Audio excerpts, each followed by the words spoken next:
welcome back to my channel. Thank you so much to my subscribers. Welcome newcomers. I hope you like what you see, and if so, be part of this journey with us. We are growing one big family. Thanks to all of yous. And I am so grateful and humble by your beautiful comments and your uplifting messages. Thank you so much. Okay. So we're going to just touch a few things. So if the video is too fast for you, up top there's 3 little buttons. You can click there, slow down the video to the speed you'd like. Also, you can turn on your CC, closed caption, and you can read whatever stitch I call out down here. Take notes, pause the video, and you take it from there. It makes it more easier for people that have a hard time to follow YouTube.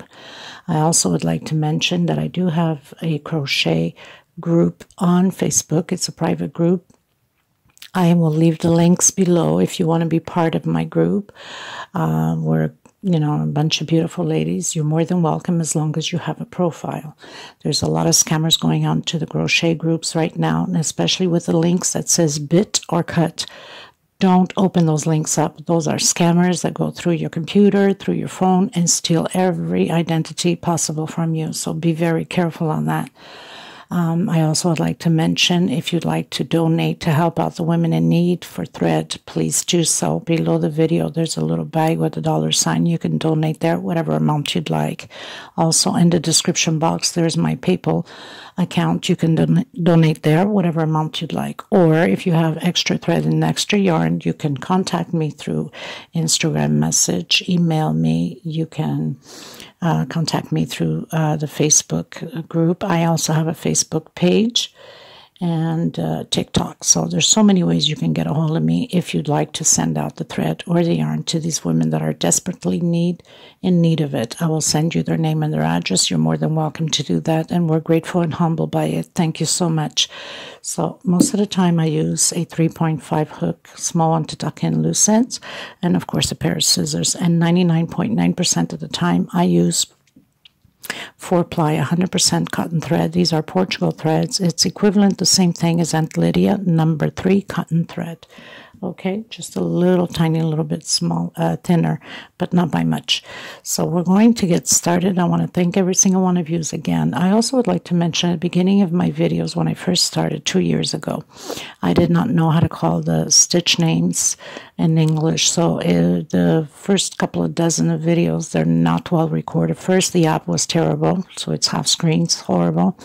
And because I did not know the name, I would just, explain it my own way that I knew how, and I apologize for that. But if you go through some of those videos and you are creating those pieces, because there's some of you that have been texting me on it and questioning me, please feel free to ask any questions. I am here to help you. Some of them I have recreated, of course, with the proper codes for the stitch calling.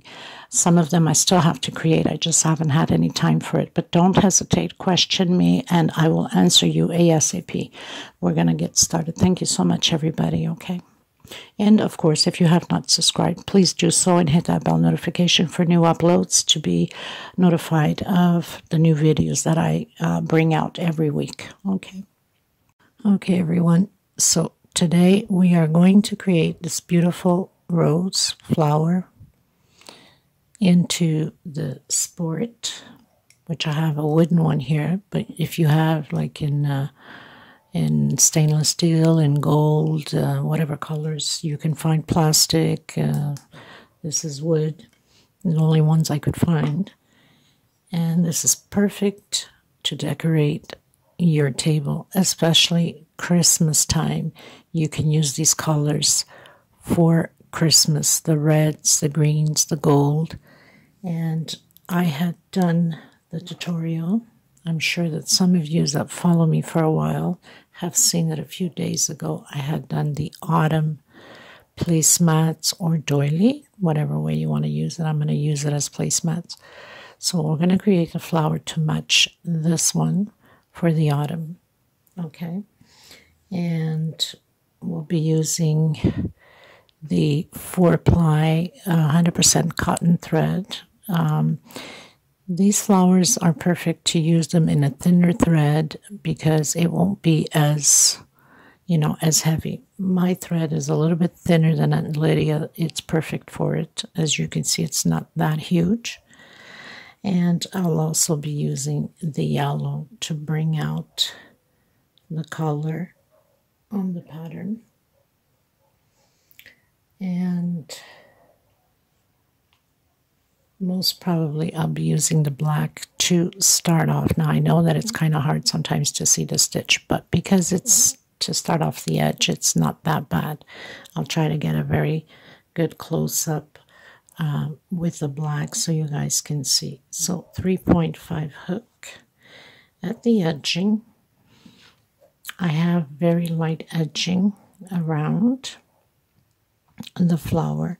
I will use the 3.0 hook so the holes won't poke through so much. This doesn't take much thread. I incorporate the 3 different colors exactly like the placemat. You can do that, or you can use 2 colors or 1 color only, and then your little edge here you can do with the golds. If you're doing the Christmas ones, you can do start off with the green and then do all your leaf thread and then gold up top, which is like amazing. So this is the napkin holder, and it's all sewed into the wood. So we're going to get started. So it's going to be a very short tutorial, I'm thinking. And of course you'll need a small hook to tuck in loose ends and a pair of scissors. Please give thumbs up to the video if you like it, and if you haven't subscribed, please do so and hit that bell notification for the new uploads. Thank you so much, everybody. So the first thing you want to do is that slip stitch knot, and we're going to do 70 chain stitch. Okay, so it's going to be very easy, and I'm sure it's not hard to figure this out. It's just chain stitch 70. I'll meet you at the end. I've done my 70 chain stitch. I'm going to do 2 more. 1, 2. I'm going to come back on my third one. 1, 2, and 3 with single. Okay, so we're going to do single on each chain. Okay, all the way to the end. So just single crochet all the way to the end. So I'll meet you at the end. Okay, so I've reached the end with my last single, and I've turned around. I'm going to go up 1, 2, 3, 4, 5 chain. Okay, I'm going to come back into the same one. We're going to create little V's. Okay, now I'm going to skip 1, 2 on my third one. I'm going to do a double crochet. So we're creating little V's. Okay, 1, 2. You could even do 3 if your stitch is extremely tight. Okay, I'm going to do only 2, but you can do 3. So I created my second V. Hope you can see it clearly. I know sometimes with the black it's 1, 2 on my third single double crochet, chain 2 or 3 for some of yous, and again close up as V. So it's very simple. We're just going to create these V's all the way to the end, and then at the end I'm cutting my thread and coming in with a different color. So I'll meet you at the end. Okay, 1, 2, and 3 on your third single double crochet, chain 2 in the same space, another double crochet, 1, 2 on the third single double crochet, chain 2 in the same space. I have a knot here, another double crochet,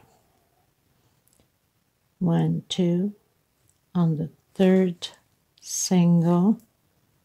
I'm going to do double crochet, 1, 2, chain into the same space, double crochet.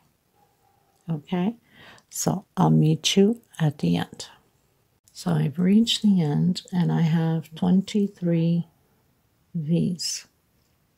Now it didn't matter if you had 22 or 24 because these are just, you know, for the flower petals. So, you know, it doesn't change anything in our book. If you made a mistake, if you have extra or less or whatever the case may be.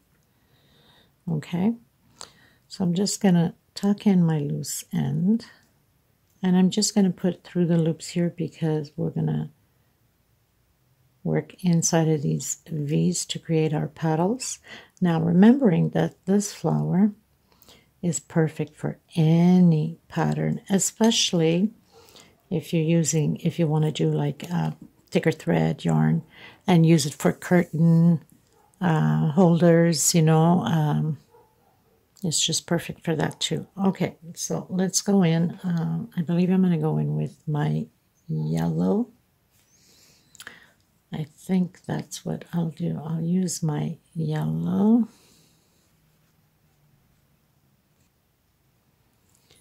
So slip stitch knot, I'm going to come to my pattern. Make sure we have the right side. I'm going to come in the first V with a single and one chain. Okay, to get you a little bit closer. We're going to do 6 double crochets inside of this V. That's not counting the single and 2 chains. So single 2 chains is 1 double crochet, and then 2, 3, 4, 5, 6, and 7. That's counting with the single and 2 chains. 7 double crochet, 1 chain, and back in exactly how we started, and a single. So we have our first petal into the next V, single, chain 2, and now your 6 more double crochet. With a single and chain 2 makes 7, and at the end we do 1 chain and 1 single, makes 8. So if you want to count it like this, single and 2 chain is 1, 2, 3, 4, 5, 6, 7, 1 chain and 1 single. We're going to proceed this way all the way to the end, and then we're cutting our thread. So we have 3, that's with the single and 2 chain, 4, 5, 6, 7, 1 chain, 1 single is your 8. Okay, so we're going to create these petals all the way to the end, and then we're cutting our thread. Okay, everyone, so I'm coming in with my brown, and believe it or not, I was already doing it without recording, forgetting that I was recording with a single in between the these stitches up here. Okay, so we're doing slip stitch. We're not grabbing back loops. We're just slip stitching in between the top stitch up here. Okay, we're doing each space, only slip stitch. We're giving that little effect to the flower. So nothing to it, very simple. And then when we get to the end, we'll cut our thread. So I was almost halfway in my flower when I realized, oh my goodness, I have to take it down because I didn't record it. Sometimes I just get distracted, right? Still getting used to recording people, so you have to forgive me sometimes if I call out the wrong stitch or do the wrong thing. You know, this is all new to me. Getting used to recording and talking into a camera. Imagine that. And having the camera in front of my face that I hardly see what I'm doing because I don't have a computer. And my hands have to be stretched out so it can be on camera. So it's very difficult to get all these things happening at the same time. Okay, so slip stitch right in the center of all of these chains up here, right in the center. So slip stitch through it. I'll meet you at the end. Okay, everyone, so pretty much finished doing all the edging. Now I'm on my right side. Okay, so this is the back part. This is the front part. What are we going to do? We're going to start rolling, and you want to have this part here exactly even because we need to stitch this all together after. So you're going to have to keep rolling this all the way to the end, and this has to stay all even flat at the same pace, okay?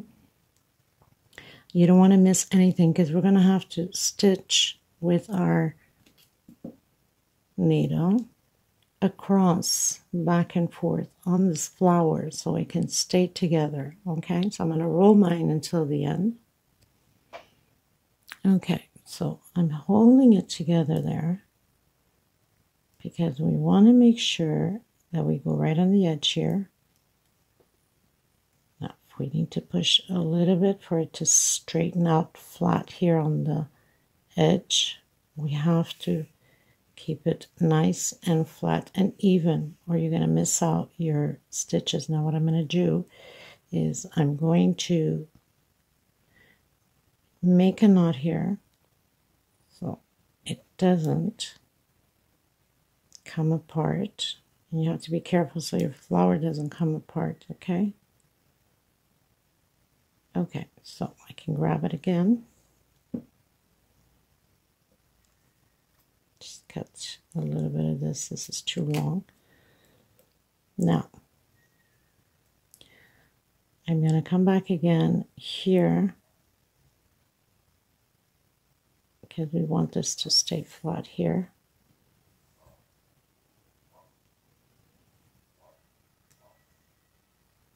Like that.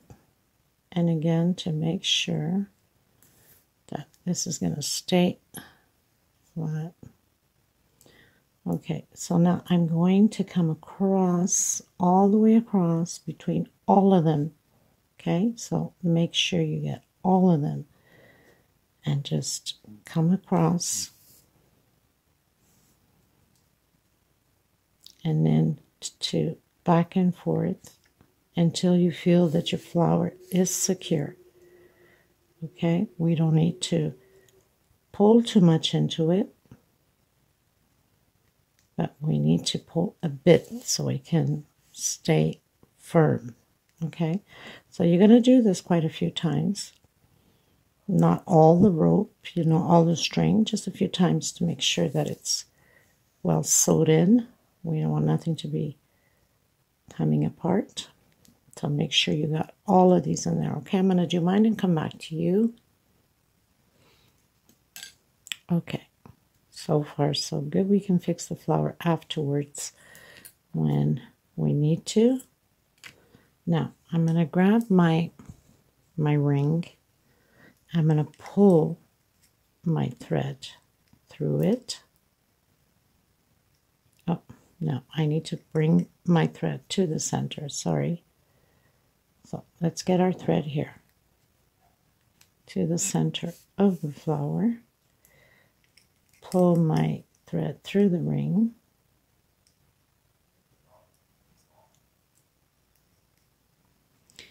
And I'm going to double it so it can stay nice and strong.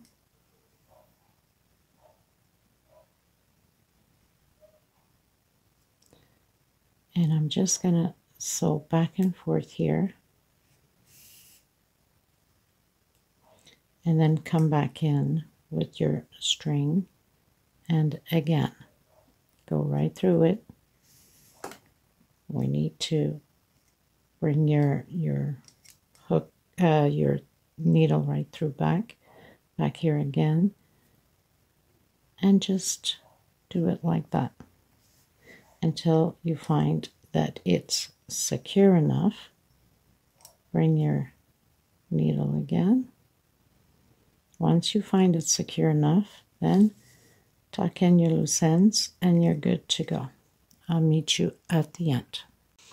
Okay, you guys, so it's pretty much on. Now, the good thing about this, when you do it this, you could have glued, but I'm not going to risk it, is once you place your napkin,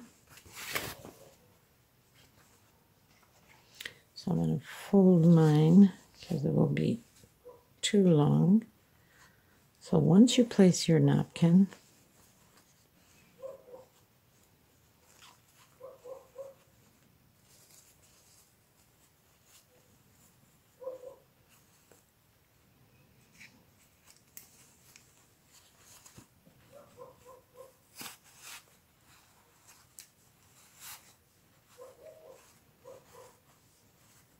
okay, so you basically would lie it down and you can have your flower to turn because it will turn on here, right?